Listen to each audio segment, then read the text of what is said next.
Hi guys, so welcome back to my channel. I want to do a quick video today. Again, if you're new here, I talk about a series I've been creating for 20 years now. Grazing the Sky is 20 years old this year. I want to talk about kind of how it came to be, because this is a story and characters that have been with me since I was 7, since 2002. And the series first book, I'm so excited, I'm like blabbing right now. The first book just broke 60,000 views on Booksy. And Booksy is a writing platform. I love it. It's my favorite writing platform by far. So let's get started. So growing up, for as long as I can remember, I have been creating stories. When I couldn't physically write, I was drawing. And then when I began to learn how to write, I just didn't stop. I had a school assignment. In second grade, I went to a Montessori school, and in second grade, I began to do a yearly assignment called Young Authors, and I wrote about a pickle who ate other pickles, and at the end of the story, he's like, I need to change my ways. I'm going to eat relish. So that was the first story I did. It was called Mr. Pickle. And so after that, every year after that, I wrote a story. And kind of around the middle, a little bit of a third grade, this is embarrassing. So I've kind of always been a fanfic writer, even way before I knew what fanfiction was. I would take characters I saw on TV, in video games.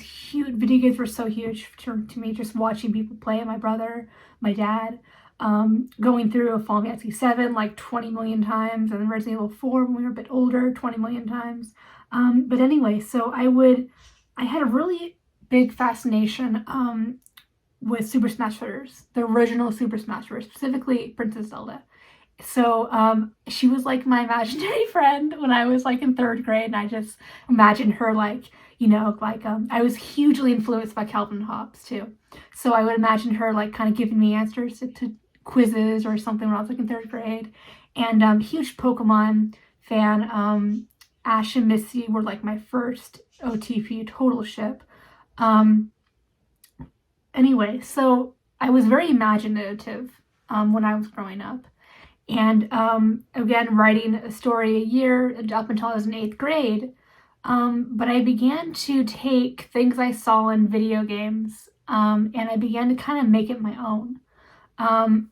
Naruto was a huge influence. So anyway, eventually all of these elements came together into one story called Grazing the Sky.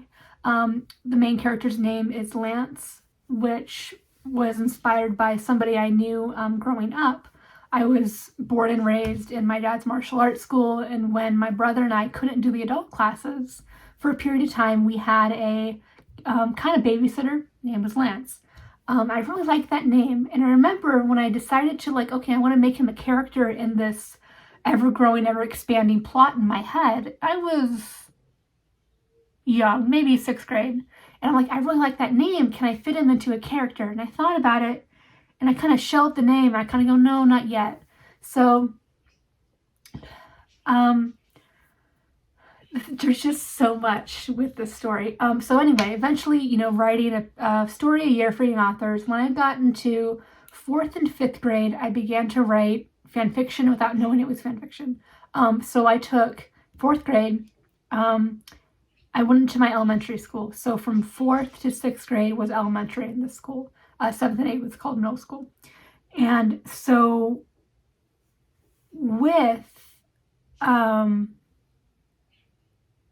so 4th and 5th grade, I began to write out the Battle of Barney versus the Teletubbies, which was this wacky, hugely inspired by Captain Underpants, kind of zany comic book-like thing.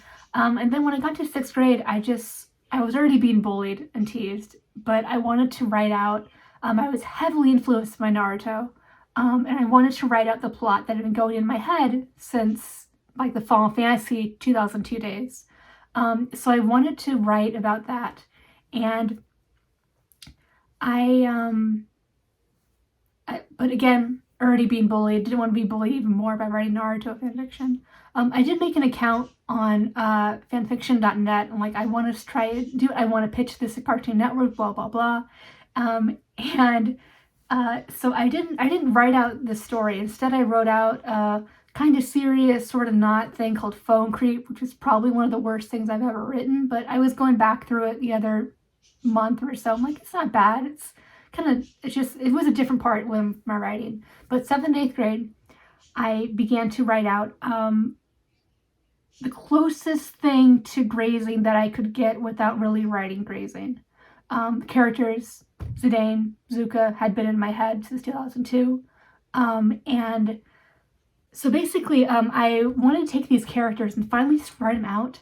7th and 8th grade were my last two young authors going into high school, totally different frame of mind in high school, because I actually got to really grow permanently, fully fruition of the writer I was supposed to be, little steps at a time. But high school, whole nother thing. I'm just trying to do the basics of grazing right now. So 7th and 8th grade, 7th grade was called The Halfling.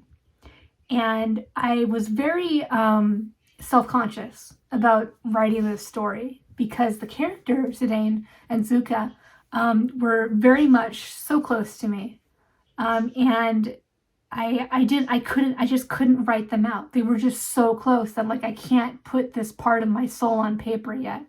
I didn't say it like that, but I was just, it was too close. It was too close emotionally. And I wasn't, in the right emotional frame to put that part of myself on paper for everybody to read, or just for myself to read too. So basically what happened was 7th grade, my brother, grade older than I was hanging out with him because in my school, it's about 20 kids per grade. And I had grown up with the same 19 kids since 2nd grade, since I came to the school. So 7th grade, I don't remember much of it, kind of a normal thing. And then when my brother and his friends and a guy I like that was in 7th grade with me, he graduated a year early, so we left with my brother and his friends when they graduated in 8th grade, went on to high school. And so basically what happened was, so I wrote The Halfling, watered down version. I did what I could with it without, really burying my soul on paper. But for 8th grade, that was a huge game changer, because not only was I severely depressed for a lot of different reasons, I wanted to go out with a bang. I remember telling my teacher, sitting alone with her at lunch, and I remember just saying, I want to go out with a bang. I want to be known as a great writer. And she gave me this spiel that was like, I was just thinking about this the other day. She was like, oh, when people ask me, is Meg a good writer? I say Meg is a great writer. And I don't know who would ever ask her that question, like randomly, but I appreciate the attempt. So basically, I wrote a story called The Shadow Thief. It was about 60 pages long, 8.5 by 11 paper. I never really finished it. It's somewhere on DeviantArt, but basically I began to construct what would be grazing. I've never really pegged down Zuka's character. I do see myself in her a lot, but it's hard for me to write her because I still haven't really captured her voice, and it's been 20 years. I think Zidane's pretty solid. Lance is just fun to write. I'm currently, present day, I'm doing few first person stories on Lance, and I'm just looking back to what I have on Booksy, like, oh my god, I've grown so much as a writer. Again, this main story is 20 years old, and I hope 20 years from now I can come back and say, hey, it's 40 now. So yeah, I'm as far as months go, I'm like halfway mark to 28, and then next year grazing will be 21. So basically, this was overview of how the story came to be. So it's a longer video, but I want to kind of lay down say thank you guys so much for 60,000 views. I do eventually plan to rewrite Grazing, but I figure, you know, if it's not totally broken, why fix it? The story itself, it's written very simply. Again, I've grown so much as a writer, but I hope you guys continue to enjoy the story, and maybe we can get 60,000 more views eventually. But thank you guys again for watching. I hope you enjoy this video. Check out my writing if you haven't. I'm on Booksy right there. Yeah, I hope to bring you guys many more stories over the years, because it's almost 3 years since I've been on Booksy. On October 27th is my 3rd year. Hold on. Yeah, 3rd year anniversary on Booksy. If you're a writer and you want to get your writing out, go to Booksy. It's the most amazing site ever. But anyway, so that was it. Thank you guys for watching. Bye-bye.